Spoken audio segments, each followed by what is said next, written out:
24 metre நீளம், 18 metre அகலம் மற்றும் 16 மீட்டர் உயரம் உள்ள ஓர் அறையினுள்ளே வைக்க முடிந்த மிகப்பெரிய கம்பியின் நீளம் என்ன அப்படின்னு கேட்டிருக்காங்க.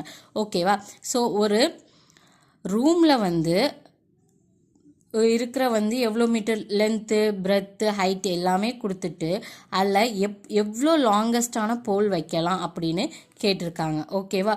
ஸோ பேசிக்கலி நம்ம ஒரு ரூம்னு எடுத்துக்கிட்டிங்கன்னா அது என்ன ஷேப்பில் இருக்கும்னா கியூபாய்டு ஷேப்பில் தான் இருக்கும். கியூபாய்டு அப்படின்னா அதுக்கு அர்த்தம் என்னன்னா கன சதுரம்.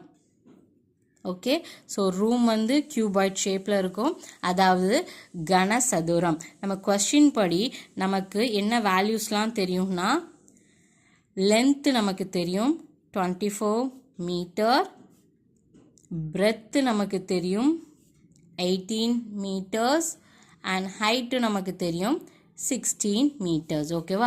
இந்த கண்டென்ட் எல்லாமே நமக்கு கொஷினில் இருக்குது. அண்ட் ஒரு ரூம் கொடுத்துருக்காங்க, ரூம் வந்து கியூபாய்ட் ஷேப்பில் இருக்கும், அது வந்து கனசதுரம் அப்படின்னு சொல்லுவாங்க.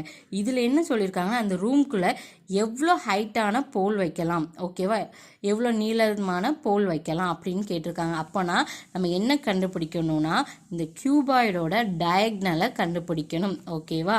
ஸோ டயகனல் கண்டுபிடிக்கணும். டயகனல் அப்படின்னா என்னன்னா மூலை வட்டம்,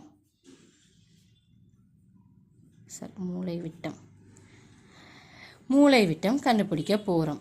so diagonal of a cuboid, அதாவது கனசதுரத்தின் மூலை விட்டம்னு பார்த்தீங்கன்னா ஃபார்முலா வந்து square root of L square plus B square plus H square. நமக்கு ஆல்ரெடி லென்த்து, பிரெத்து, ஹைட்டோட வேல்யூஸ் தெரியும், எடுத்து சப்ஸ்டியூட் மட்டும் அப்படியே பண்ணுங்கள்.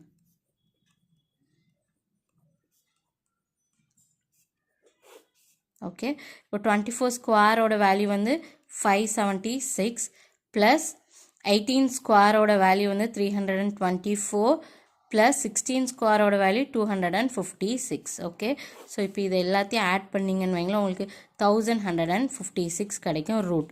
ஸோ ரூட் ஆஃப் 1156ஓட வேல்யூ என்ன நமக்கு கிடைக்கும்னா 34 கிடைக்கும். இதுதான் நமக்கு கிடைக்க வேண்டிய ஆன்சர், அதாவது 34 மீட்டர். ஆன்சர் வந்து ஆப்ஷன் சி 34 மீட்டர்.